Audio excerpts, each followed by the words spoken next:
There is one photo I took that almost got me arrested, and even sharing it here now could have caused me a lot of trouble had I not received final consent from my subject. Without that consent, even years after taking the photo and even across different countries, I could still be liable and at the very least being forced to pay a hefty fine. And you see, this photo is nothing gruesome or pruriginous. It doesn't portray hard topics that may offend someone's sensibility. It doesn't invite to commit a crime or anything of the sort. It's a portrait, and not even a very clear one.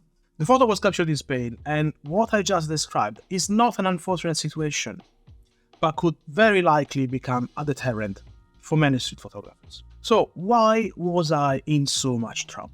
Well, it turns out that many countries in Europe and beyond have instituted strict privacy laws or are tightening the existing ones. There is GDPR, of course, which is the overarching privacy law in the European Union, and in itself, the GDPR states that a subject in a photo remains anonymous as long as it's not accompanied by other data like their name or something else. But in addition to the GDPR, each country has its own specific laws and regulations that are more or less directed at street photography. In Spain, but also in other countries like Hungary or Brazil, you need express consent to take a recognizable photo of someone, even in public spaces. And you absolutely cannot publish photos of strangers without permission. So think about it. Practically the entire street photography genre relies on candid shots of unaware subjects. People like Henri Cartier-Bresson, Robert Frank, Vivian Maier, all their iconic works would be illegal today. Now, in my specific case, I saw a beautiful play between harsh light and shadows, and the guy was standing right there, talking with some street vendors. So I immediately raised my camera and took a couple of shots. Then the guy noticed me and he asked if I had taken his photos. And naively and in the excitement of the moment, I immediately said yes. And I used my broken Spanish to explain that he was the perfect subject in such a beautiful light. But he was not pleased at all. And I showed him the photo and proved to him that he was not even recognizable. But he was having none of it, and he asked me to delete it. And me, even if I think that an image is good, I'm not one to argue over a photo if the subject is not comfortable or happy. I always oblige and delete it. Now, somehow, as much as I was frantically pressing the delete button on the camera, nothing would happen. So I was standing in front of him and kept pressing the button, but it would not delete the photo. And to this day, I still don't know how it happened. So if you have any idea, please let me know in the comments. And so I felt a bit silly as I was standing there apologizing. I also began to panic, thinking I could be in a lot of trouble. Because you see, in Spain, as well as in France, if you happen to photograph police, armed forces, or even security while they are doing their job, you could be arrested. Now, I didn't know it then, and quite frankly, I still thought it was my right to photograph people in public space. And in previous years, I also had hosted street photography workshops in Barcelona, and these never happened to be an issue. So I was 100% in good faith. Luckily, in the end, this guy understood my good intentions and maybe felt some compassion for this idiot who could not even succeed at pressing a button. So we laughed about it, and then he told me it was okay, and I could keep the image, and it was a good one, and that I could go. But I was shaken. I was then taken aback by the whole situation and didn't shoot much on the remaining days in Spain. Though I still managed to capture some street portraits, always asking for permission first. But it just didn't always feel right, as a street photographer, to have people pose for me and completely lose the ability to capture an unfiltered view of the world. The thing is, I travel a lot and I host street photography workshops in the many places I visit. But maybe I had overlooked the need to keep myself updated with new laws and regulations, thinking that the old way would always be valid and that street photography would always be somehow protected. But as it turns out, there are lots to be instead aware of, and I hope the information in this video will be helpful to you. So here are a few examples. So in my recent trip to Istanbul, I was well aware that there is a privacy law in place there too. And as I explain in my book, you must respect the privacy of someone who is minding their own personal business. To give you an example, someone who may produce an interesting expression with a photo because they are in the middle of an agitated conversation would be considered protected under such law. In Germany, the law is very restrictive about capturing candid shots and in general about how you may then use the pictures, even when on public land, if anyone in the photo is recognizable. And France also has very similar laws in place.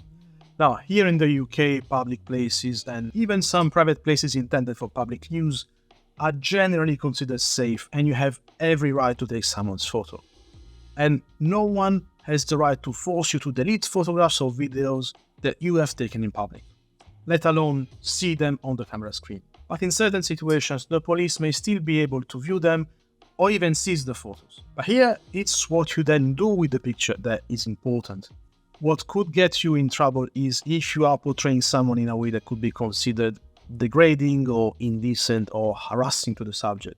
But having mentioned public spaces, there are some specific locations that may be intended for public use, but are still restricted to photographers due to their nature, and particularly if they could be a target to terrorists or to the military, like an airport, for example.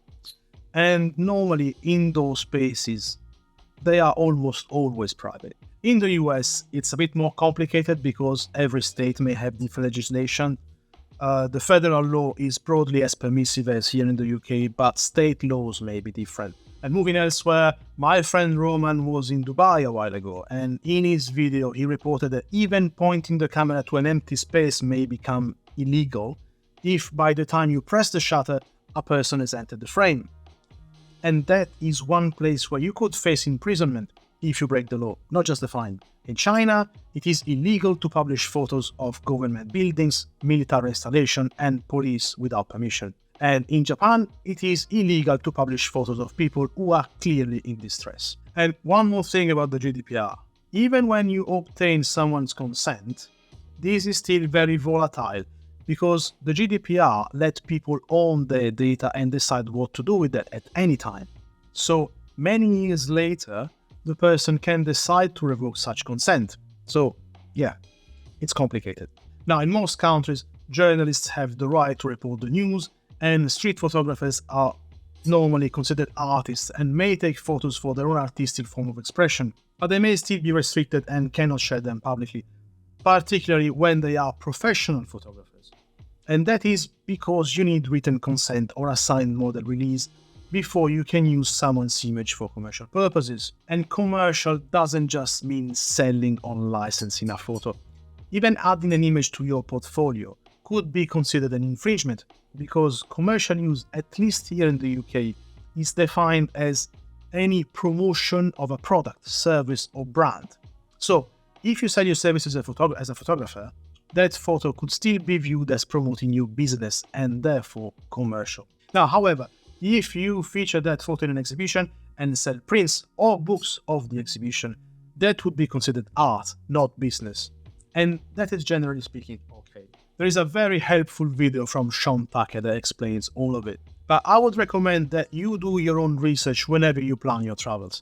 When you look for accommodation, food or places to visit, dedicate some time to figuring out what are the laws as well. It may save you a lot of headaches. And it might also be worth checking the law in your own country if you have doubts. Myself, I'm not qualified to give legal advice, so find a qualified website or expert for proper information on this, and make sure you understand your rights and the rights of the people you want to photograph. Keep in mind that depending on the country, the law may give the police the right to ask you to delete the content or even seize the camera or arrest you. But it's not all so grim, of course. Particularly when you are in a very touristy area where people may be used to photographers, you may still get away with a little more understanding and flexibility. The most important aspect, I think, here will be your behavior.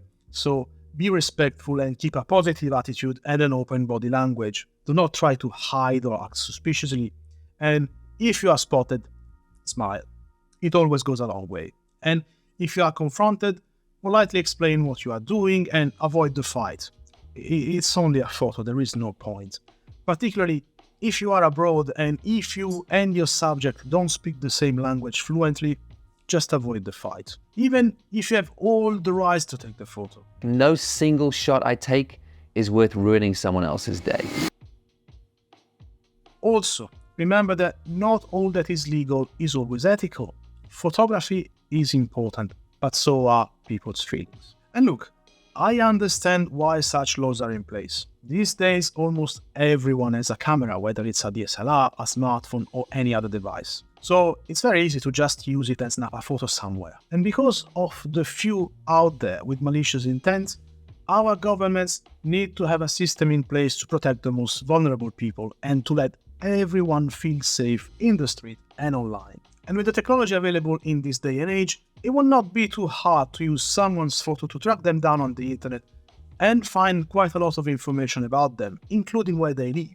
That is the kind of information that could be dangerous in the wrong hands, as it can lead to identity theft, stalking, etc. And you would be mistaken to think that this can only be done by a skilled hacker.